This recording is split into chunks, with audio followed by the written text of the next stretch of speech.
What's going on, guys? This is another episode here in Nolan's Pod. We're back again for the third time this week. I told you guys yesterday that I was going to recap USA versus South Sudan, and then I was going to recap the rest of the Braves series with the Brewers. And I also told you guys that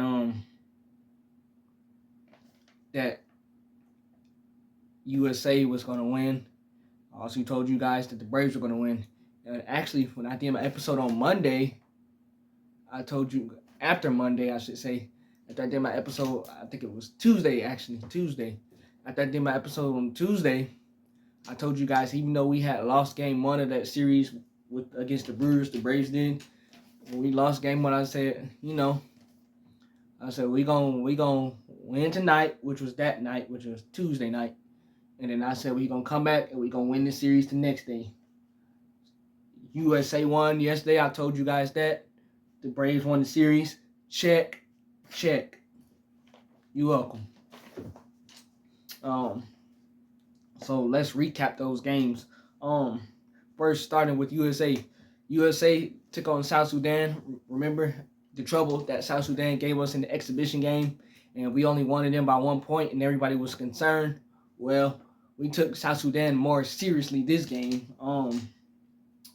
We played really well. One thing I love, we played great defense. Our defense, is a work in progress. And we're each game we play on defense, we're steady improving, and having the guys like Drew Holiday and Derek White and AD protecting the rim, Bam protecting the rim, Joel Embiid protecting the rim, and then our guards protecting the perimeter like Derek White and Drew Holiday, Ant-Man. Our defense is getting better. And then you got our veterans, LeBron and KD, still trying to get it done out there defensively. So our defense is getting better each game we play. That's one thing that I was concerned about. As you guys know, we talked about that, and it's getting better. So we're making great strides on that end. And it's proving that having Derek White to go along with Drew Holiday is proving that Derek White being on this team, he was actually a good fit for this team, even though it's still some controversy with that as to why Jaylen Brown wasn't on the team. But at this point, we're trying to win a gold medal, and we already moved past that, and Derek White's had a great 2 games, so he was a perfect fit for our ball club defensively.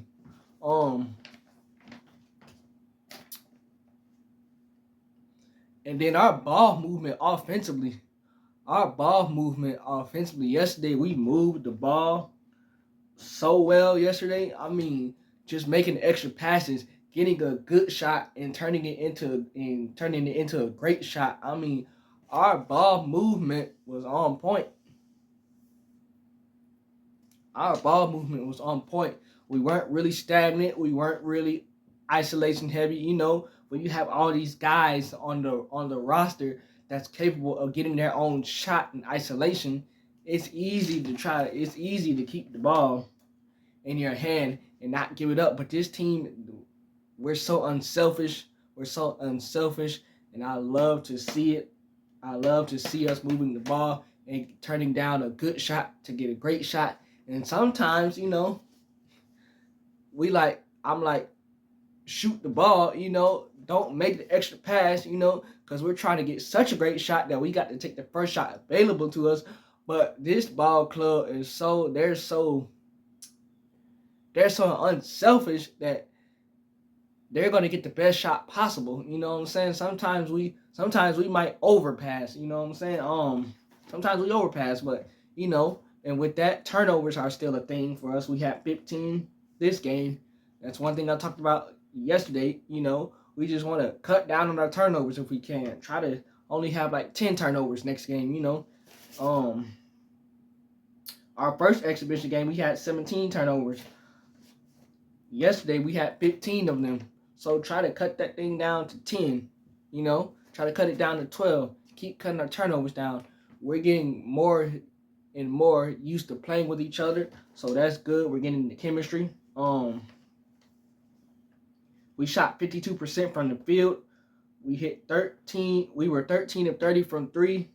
We were 16 of 20 from the free throw line. one of our problems is, one of my concerns is we got out rebounded 41-36, and South Sudan had 16 offensive rebounds to our 10. We had 29 assists to South Sudan's 17. We had 7 blocks.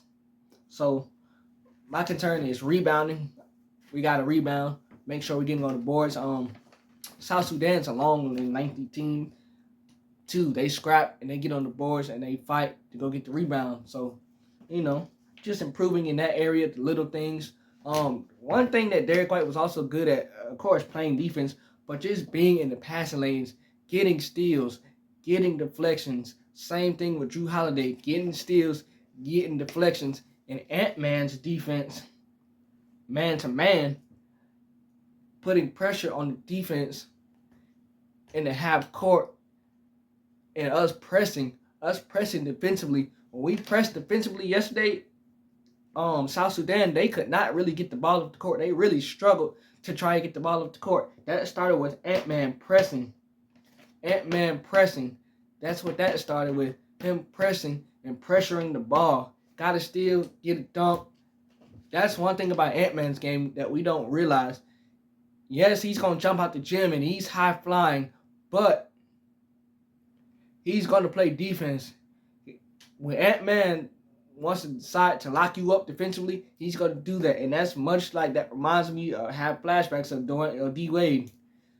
D-Wade, we know he was spectacular offensively, but D-Wade, what is D-Wade? Number 1 in NBA history for shooting guards and blocks. When D-Wade wanted to lock in and play defense, he played it. Same thing with Ant-Man. When he wants to lock in and play defense, he's one of the best perimeter defenders in the league when he wants to lock in and guard you defensively. So let's give you some stats. Joel Embiid did not play. AD replaced him in the starting lineup. Again, Steve Kerr said it was a matchup thing. But, my stance on it is we were blowing South Sudan out at the end of the game. And even though you have to win by a certain point differential to advance. So South Sudan, they win by 11. They advance still to the next round. They did not win by 11, so that's not happening for them. But you still give credit where credit is due to South Sudan for how hard they fought. They fought like hell, and they did a terrific job. So shout out to South Sudan. Shout out to Luol Deng and Royal Ivy for putting y'all out on the map to the world, and competing against us and competing against the world's best. Shout out to Luol Deng and Royal Ivy. But with Joel Embiid, we were winning. They were getting blowed out, and Steve Kerr could have put him in. But again, Steve Kerr said it was a matchup thing. So, like I told you yesterday, I do understand that.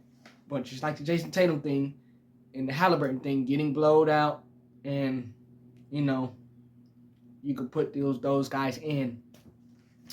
Jason Tatum and Tyrese Halliburton did play. Jason Tatum looked rusty. 4 points, 2 for 4 from the field, 5 rebounds, 2 assists. He did look rusty. Matter of fact, running his 3-point shots hit the side of the rim when he was shooting the 3 out in the corner. So that one obviously good, but he kind of looked rusty. Tyrese Halliburton played. He came in ready to shoot. He knocked down 2 threes in a row that he got. So he was ready to play, and he made the most of the minutes that he did play. So Joel Embiid was the odd man out of this game, obviously. Stats: Devin Booker, 10 points, 4 for 6 from the field, 6 assists, 1 3. AD was the starter for Joel Embiid. AD did twist his ankle. Drew Holiday did twist his ankle. They still remained in the game, and it still ended up being okay. But AD, 8 points, 7 rebounds, 3 assists, 2 blocks, 4 for 7 from the field. Stephen Curry, it was not his day. He struggled. 3 points, 1 from 9 from the field, 0 for 6 from 3, 4 assists. One thing about Stephen Curry's struggle, that's somebody that nobody worries about. And then on top of that, you have all these other great guys on Team USA that cover for him. So, that is somebody that we're not worried about. Next game, he's going to have one of his best games so far. So, that is a person that we don't worry about at all. There's plenty of guys that you worry about in the league. Period. And Stephen Curry is not one of those guys. Bam Adebayo had a good game off the bench.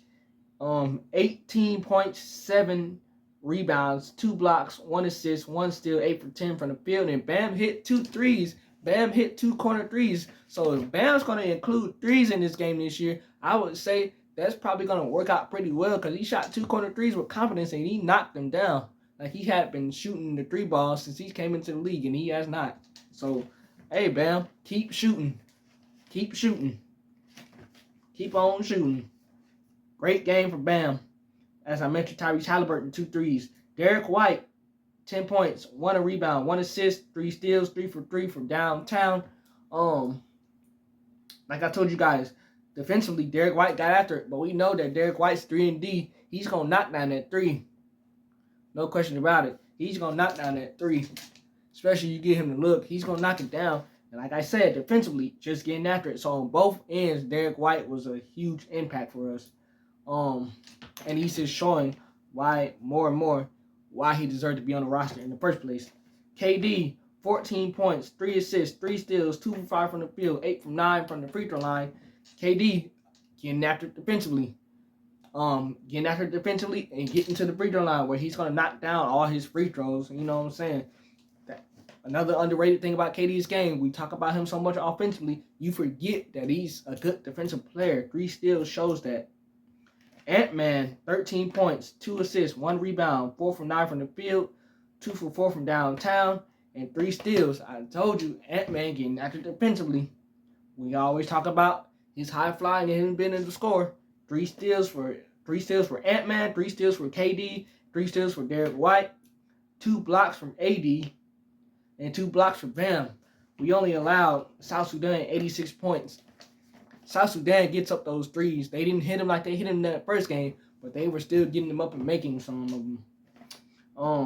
But defensively, again, all I asked, let's lock in defensively. We good. We straight. If we lock in defensively, we know what we're going to do on the offensive side of the ball. It's what we're going to do defensively. And these past 2 games, we're making it. We are making it defensively. So I'm very, very happy with that we're locking in on the end. And Joel Embiid will be playing the next game. You know, Steve Kerr did say that the lineups are going to change every game, you know, based on the matchups. And I get it, but still, when the team's getting blowed out, you can still put the guys that haven't played in the game like you do in the NBA when your team's getting blowed out, when the Warriors are getting blowed out, and you don't want Stephen Curry in, so you put in the third string team, you know. Just my thoughts and opinion on that. But we got to win. We move on to Saturday, where we'll face Puerto Rico. That game will be an early game, I think at 11:30, 11:15, something like that. So I will have that for you guys on Monday. And we keep it moving with Team USA. And we also keep it moving to the next topic. The Braves takes 2 out of 1 against the Milwaukee Brewers. We took the series, like I told you guys. Chris Sale was on the mound yesterday. So, you know, when Chris Sale's on the mound, you feel pretty good about your chances, don't you? You know, didn't start off really well. The first inning was rocky, you know. He allowed Jackson Cheerio and Rhys Hoskins 2 singles. So it's first and second. Gary Sanchez comes up, it hits a single. Jackson Cheerio scores and Rhys Hoskins goes from first and third. It's first and third with no outs. Willie Adames comes up, he strikes out. That's 1 out. Then Joey Ortiz comes up, he walks. Bases are loaded. Blake Perkins hits an out to right field. That's 2 outs, but unfortunately, as Blake Perkins hit it out, he got a sacrifice fly out of that. And Rhys Hoskins was able to score. It's 2-0. 2 outs. And then Sal Frelick comes up and flies out, and it's over 2-0 Brewers at the end of the first inning. So, you know, 2-0 Brewers going to the second inning. When Chris Sale has had problems and he's had his troubles this year, it's usually been in the first inning. That stood tall in this game. He had trouble in the first inning. After the first inning, Chris Sale was the Chris Sale that we've known him all to be over the years, and over the course of this year, he was able to settle in after the first inning, pitch his game, go with the game plan, and the Brewers could never get anything off of him after that first inning. On top of that, for the first 5 innings, our offense was dead, and our offense was dead, and we had nothing to show for. So, it was one of those games where it's like, oh, Lord, here we go. Our offense is dead. Chris Sale is pitching great. He's only giving up 2 runs. And if our offense can just give us some offense, we'll be good to go. It was looking like one of those days. Luckily, we were saved. Matt Olson comes up and hits a homer to left center into the Braves bullpen. It's 1-2. Travis d'Arnaud, next hitter after that. He hits a home run.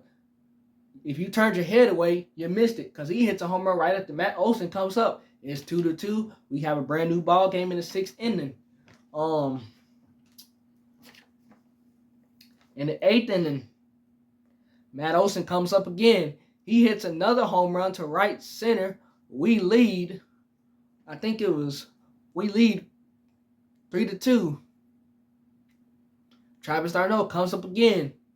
He hits a home run left center into the Braves bullpen. We lead 4-2. Austin Riley comes through with a 2-run single to make it 6-2.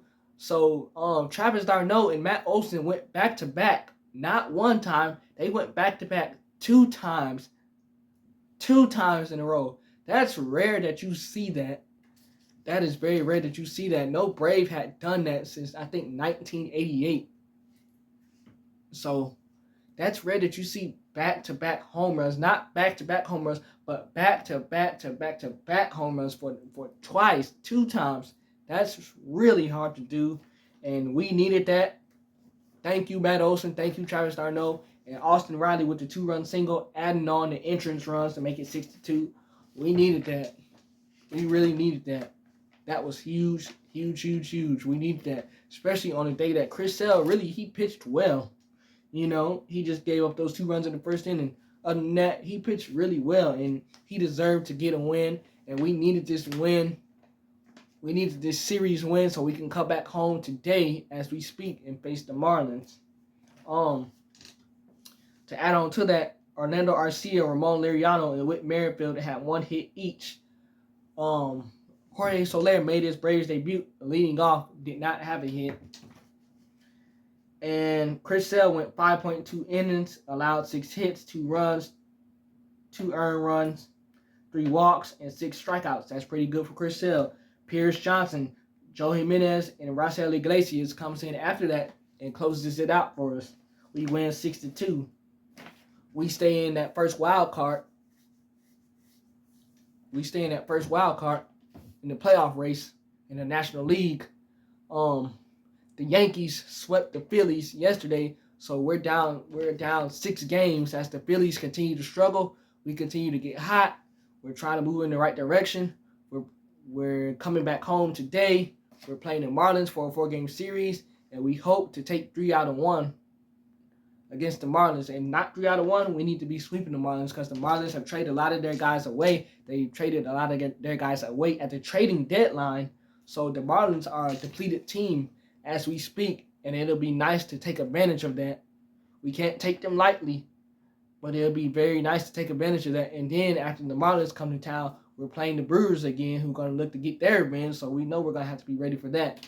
And rather than not playing well last homestand and getting rained out, it seemed like every day on the last homestand, hopefully the rain will stay away this homestand, and we can have a great weekend and beat the Marlins as we should, and we could chop it up this weekend. You know what I'm saying? So, take advantage of the teams that we play and take advantage of the teams that we're supposed to beat. Don't take them lightly and keep doing what we're doing, and hopefully this rain stays away on this homestand. Man, because that rain last homestand, it didn't even seem like we even played at home at all on the homestand. And if we did, and when we did play on the homestand, we lost. So it was just not a fun homestand our last homestand, and this homestand we're gonna try to make the most out of it. So I will be back with you guys on Monday to recap the series with the Marlins and to recap our Saturday victory for Team USA against Puerto Rico. I'm calling all of this stuff again in advance, and it's going to happen. So you're going to thank me later like you thanked me today. With that being said, that's all I have for you guys today. Remember to like, comment, subscribe. Let me know what you think about the Braves series win. Let me know what you think about Team USA's win. And we out of here.